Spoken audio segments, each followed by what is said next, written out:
All right, welcome everybody.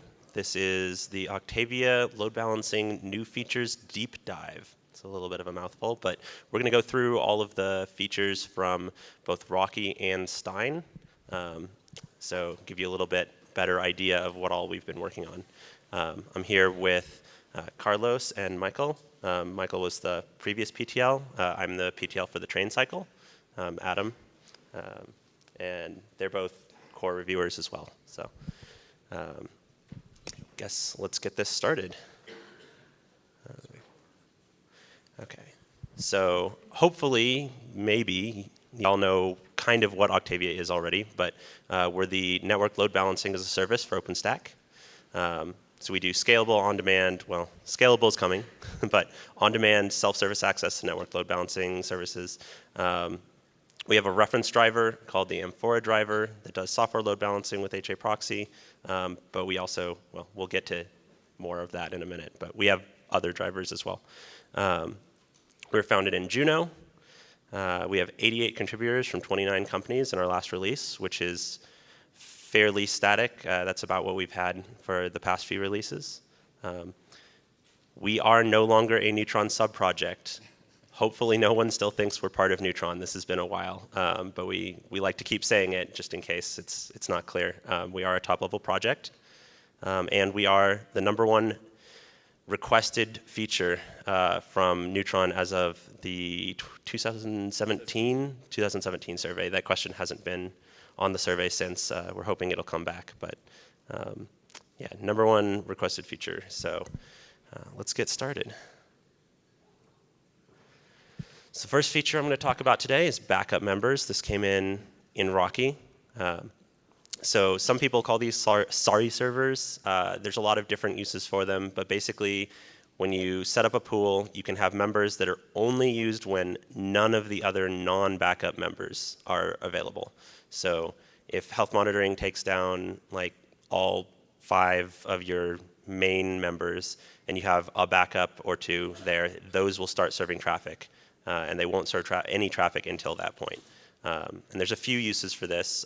Just off the top of my head, well, one here on the slides is if you don't have any servers available, it can be really handy to give a static error page instead of a 503, because who wants to see that when they can see something a little bit more useful? I mean, you can do more than just static. You can do a lightweight version of your page, whatever. There's a lot of different ways you can use this. You can also redirect to different regions. So you can use things like servers, your primary servers in region, and then backup servers in like a different DC, so that you can still get something. The latency will be a little worse, but it'll still work.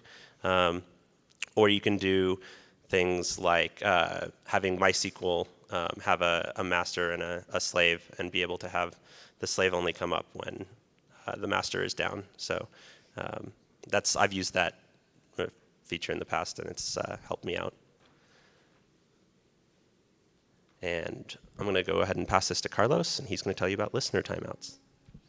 Yeah. So one other feature that we merged in Rocky was listener's timeout. So we can now have like 4 types of timeouts that users can set during the listener create. So there is the client data. So that's the front-end client inactivity timeout. The other one is the member connect. So how much time do you want to wait for the member to connect? Second one or third one and fourth one are on the backend side, so between the load balancer and your member servers. So one is the data. So how much time do you want to wait there with the connection open for the data? And the other one is TCP inspect. So there were some people that they were using some layer 7 on TCP connections. So we wanted to wait a little bit longer for the TCP connection to be established and get the first packets there, the HTTP. So examples when you would use these are for long-lived connections or for performance that you don't want to constantly kill the connection and create it again, kill, create. So you can just have a longer timeout and keep the connection open. Also in Rocky, we added support for providers drivers. So third-party providers can now integrate with Octavia. We have our reference, open source reference implementation, the Amphora driver. We also have the Octavia driver, which is an alias to the Amphora. So previously, until Queens, the default was, and the only one was Octavia driver. Now we kind of renamed it to Amphora because it was kind of tricky to call it the Octavia project and the Octavia driver. So it took some convincing, but now it's the Amphora driver. So you can still use Octavia, the name, but again, it's an alias to Amphora. One other driver that has been worked on upstream is the OVN driver. So that's still in progress, but you can start using it. There are some limited features there, but it's just an example and validates our provider framework. So there is also the CLI. When you create the load balancer, you can do just -- provider and choose whichever provider you want. Also on the API, you can list all the providers available. And I will pass on to Michael. Great, thank you. So also in Rocky, we added support for UDP protocol load balancing. This is one we kind of delayed because we wanted some good use cases around to make sure we understood what the need was. Sometimes I'll hear we want to load balance DNS. That doesn't always make sense to use a load balancer for that. In some cases, there's really advanced protocols for VoIP, for example, that needs deeper inspection. So we really wanted to understand the use cases, but the initial implementation was really targeting the IoT space. So things like CoAP and DDS. So in Rocky, we support least connections round robin and source IP for your load balancing algorithms. And we do support session persistence based on source IP. We did add one health monitor to support UDP. So essentially, this is doing a connection to the UDP port, but because UDP is not stateful, we can't get an ACK back. So it relies on the ICMP response from that target to come back and say, there's nothing there on that port. So that's one thing you do need to know when you deploy a UDP load balancer or listener on your load balancer is you need to make sure you have that ICMP path there, or you'll have a false positive that it's up because it's not getting that response from the host. Does provide full statistics and status functionality like our other TCP-based offerings. And currently, this is the one exception where we can't mix IPv4 VIPs with IPv6 members. It has to be IPv4 on both sides or IPv6 on both sides. We can't do the cross-protocol translation. Under the sheets in the reference architecture or the reference driver, we're using LVS. So this is an in-kernel load balancer implementation inside the Amphora. Also in Rocky, we have an awesome core by the name of Jackie, and he's helped us out quite a bit with the dashboard, and we did a lot of rework on the dashboard to make it much more user-friendly. So when you come in here, you'll see this kind of looks the same. We're going to fire up a load balancer here. Pretty much the same workflow. You're going to see more features are being pulled up into this workflow. So you can start up your load balancer in an admin down. You can turn on some of the header insertions, some of that basic stuff. So here we're creating an HTTP listener. Going to go ahead and set up our pool. This does have the UDP support in it now. This video is before we added that protocol. Setting up a couple health or members in the pool. You'll see if you have your members in this tenant, they'll be pre-populated for you to just easily select, but you can still manually put in IPs that even aren't in your cloud if you have that topology set up. So here's a health monitor. I did turn these down and make it really aggressive to monitor those backends just for this demo. So the new thing you'll see is the operating status and the provisioning status now live update. So as the load balancer is being provisioned and it comes online, as you see it just did, those are now live updating on our dashboard. So you'll have the direct feedback of the status. I'm going to go ahead and add a floating IP so we can demo that load balancer. In the back, you'll see it's doing some pending updates transitions. That's what's configuring out the rest of the members and health monitors. We have a new drop-down that gives you the details of those objects, so it's a lot less cluttered than the last dashboard. Okay, I'm going to go over and try to connect to it. And this is going to delay because my Mac was trying to do some weird DNS resolution thing, but it'll pop up here in a second. And then we'll show you the new tabbed view. Okay, so we've got a connection. We see we're doing round robin between the two back-end members we just created. We can alternate through those. Yay, everything looks good. So now as you drill into the load balancer, instead we had this really weird hierarchy you had to drill through to find your objects. It's now all tabbed at the layers. So all the objects that are a member of a load balancer have tabs that give you that configuration. And you can drill down into those and again expand those detail pages. It's a much easier user experience to find. Before you had to kind of click on a link to a pool. It was a little rough. All right, so I think we're going to go in and admin state down one of the members. So here you'll see we just did pending update, and now that one is an offline operating status. So we've taken that backend member out of the pool, so out of the rotation. And we're going to go back up. Now when I do a refresh, we'll see that only the second member is responding to our requests. So it's really nice having that dynamic update for users to be able to see, hey, that just triggered that admin state transition. And I think the next little demo here, oh, we're going back up the breadcrumb. This next demo is I'm going to go in. This is an active standby load balancer. I'm going to go into Nova. I'm going to delete one of the back-end load balancers. So you've probably seen this before. This is our high available load balancer. It's about a second transition depending on what your configurations are. So you'll see this is going to blip really quickly. You'll see it's pending update. That means that we've already started to boot up a replacement in 4 to rebuild the one that was deleted.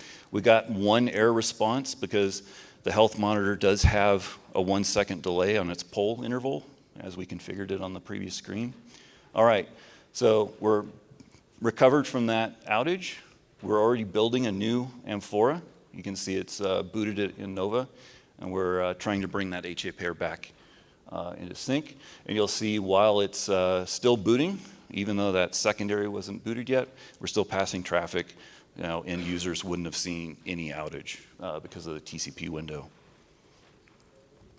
So a lot of great work on dashboard, making it much easier to use and much more intuitive for the end users. Let me get back into the deck. Oop. Too far.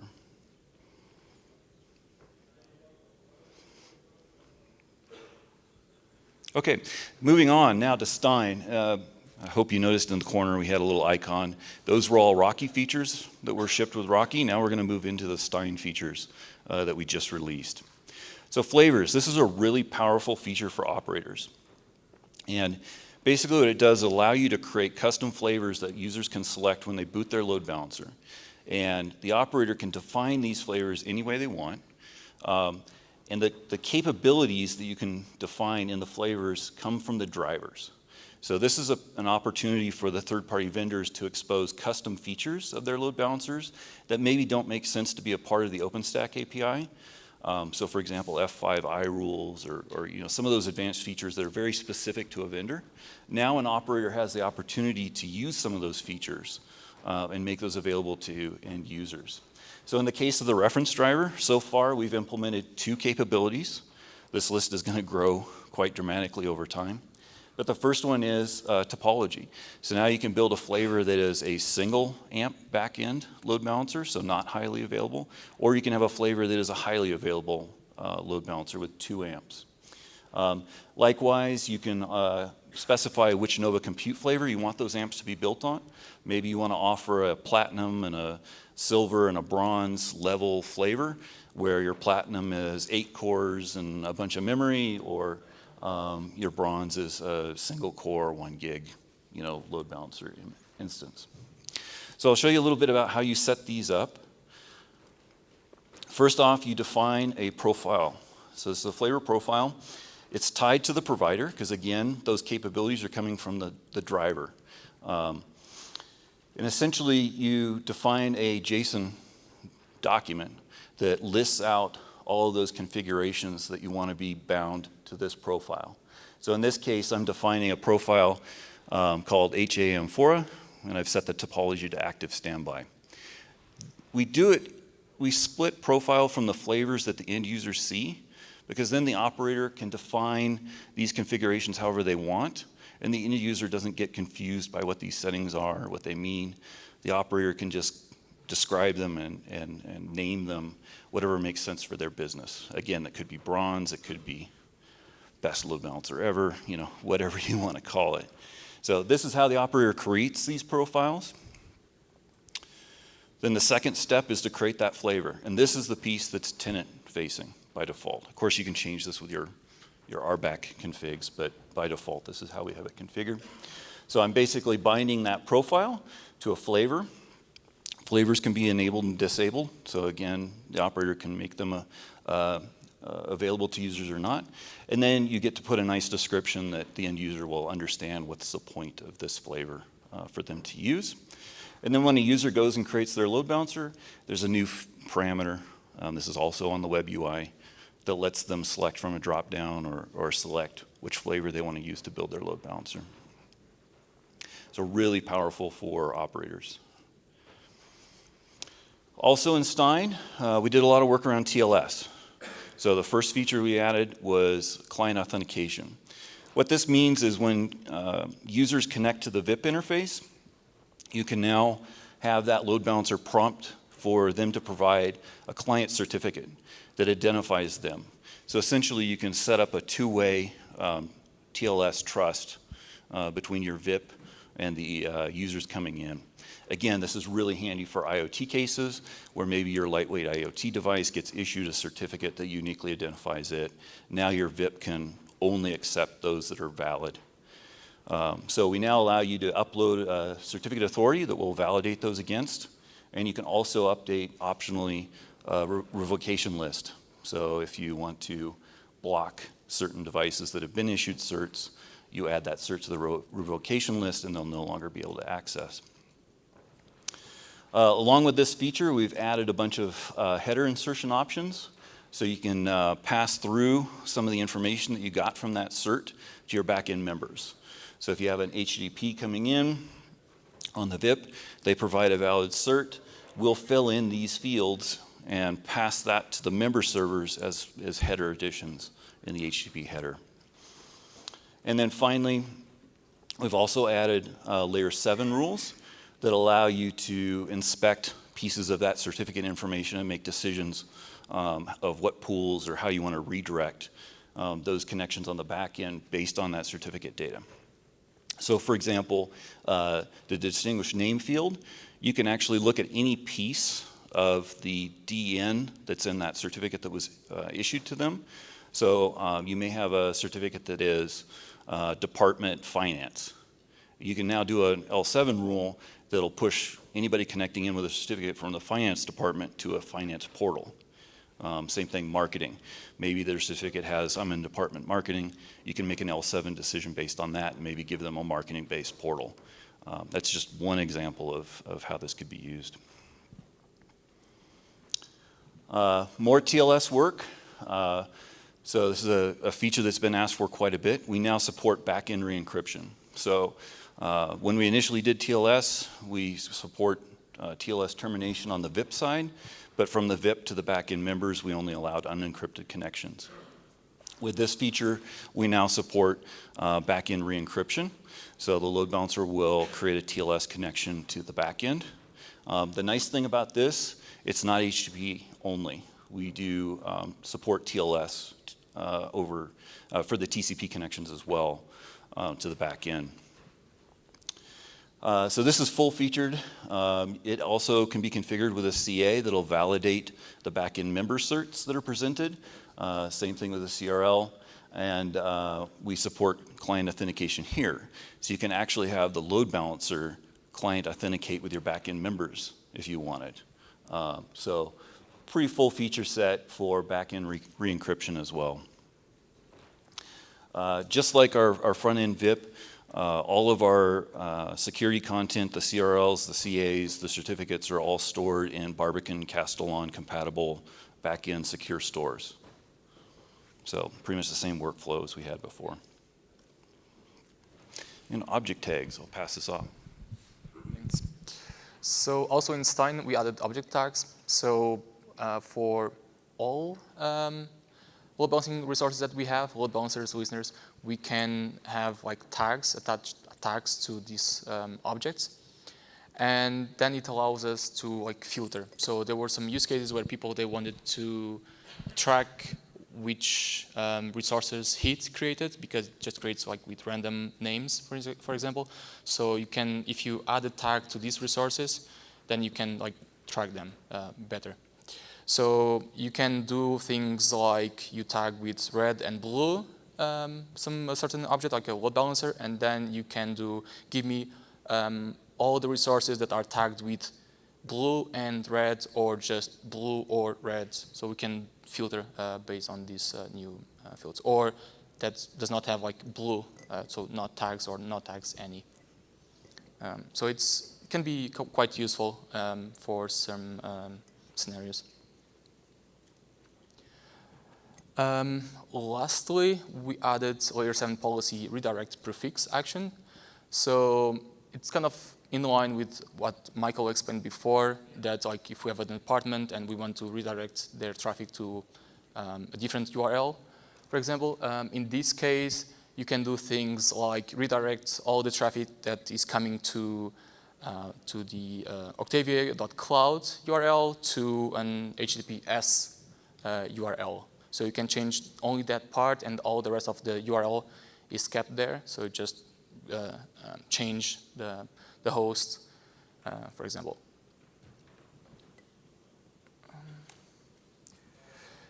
So we had 2 sessions before this one yesterday, the Octavia project updates and project onboarding. They were recorded, not the project onboarding. Yeah, the onboarding. Yeah, the project updates, it was video recorded, and the slides will be published, as well as with the project onboarding, just the slides. With that, I would open now for questions. Yeah. Use the mic so it's... We have quite some time, so Yeah, we've got lots of time it's good. answer questions. Yeah.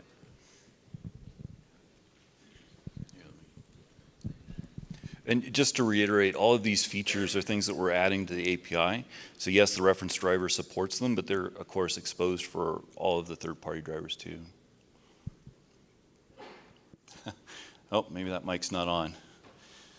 Maybe you can just go there. Go ahead. I'll Just yell it at you and you can... Oh, there we go. What versions of TLS are you supporting? Are you supporting 1.3 in Stein, or is that future? 1.3, I believe, is supported. Right now, at least in the reference driver, again, the vendor drivers may make an alternate choice. They're using one of the, I think it's the most compatible set of ciphers and protocols that's recommended by the W3C. So there's a set of combinations that they consider safe but compatible, and there's 3 layers to that. So the default is following basically what HA Proxy's doing for their defaults in the reference driver. Okay, thank you. Yeah. One thing we do want to hope to add in the near future is the configuration of the ciphers and protocols, so that you can do that as an end user. We just didn't get there. Yep. Please.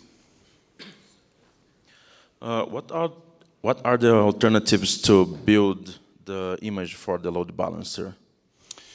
Yeah, so the image is up to the operator. We provide a script that allows you to build some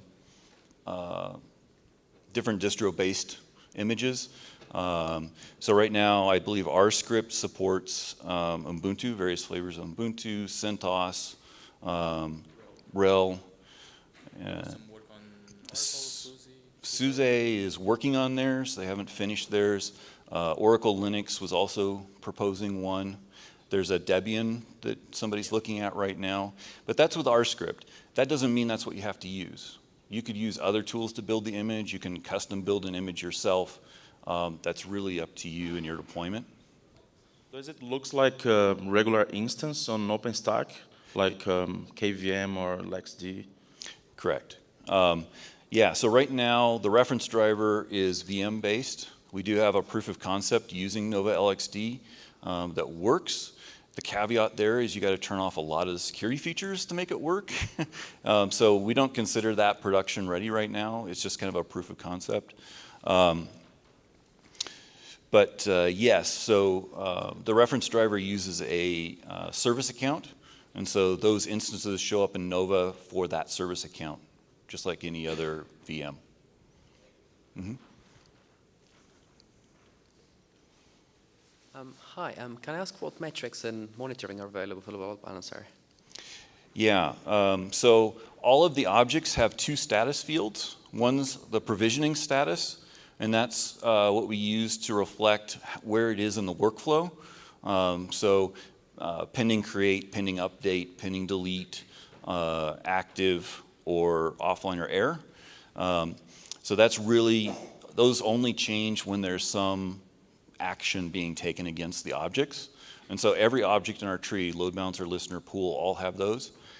The other status field that we have is the operating status. So that one is measured. That one is actually looking at the components and getting a response on whether they're active and online or in an error state. So for example, you may have a member that's in error status because maybe there was some problem with Nova in the provisioning column, but it may still be marked as online. That means it is still passing traffic. It is still servicing traffic for that user because the operating status says it's online, but something in the provisioning workflow had an error. So those are the two status fields. Stats, we have a set of stats that are collected both at the listener level and rolled up at the load balancer level that can be pulled from the API. Things like bytes in, bytes out, active connections, current or accumulated connections, current connections, errors. And also the AMP, right? Wizards, load balancers, and AMPs. No, that's admin. So those are kind of the stats that are available per listener or per load balancer. We had some discussions at the last PGG about doing a notification of those onto like Zakur or some of the other monitoring tools in OpenStack, but we don't have that Oslo messaging piece put in place yet. Hopefully coming soon. One of the other items that we're looking at and we'll be talking about at the PTG is log offloading. So that's something we're hoping to put into train where we'll be able to have one destination, well, it could be the same destination, it's up to you, for admin logs coming off of these load balancer instances, and then one that will be the tenant flow logging that you could put into an Elastic or something and make available to your users. That's something that's on our short list and we'll be discussing this week.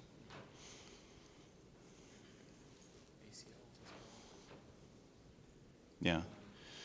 One of the other features that is very likely to go into train is we're going to add ACLs to the VIP. So you'll be able to put in IP addresses or CIDRs and restrict who can connect to the VIP interface. It's another feature that's been asked for quite a bit. Any other questions? All right. Thank you.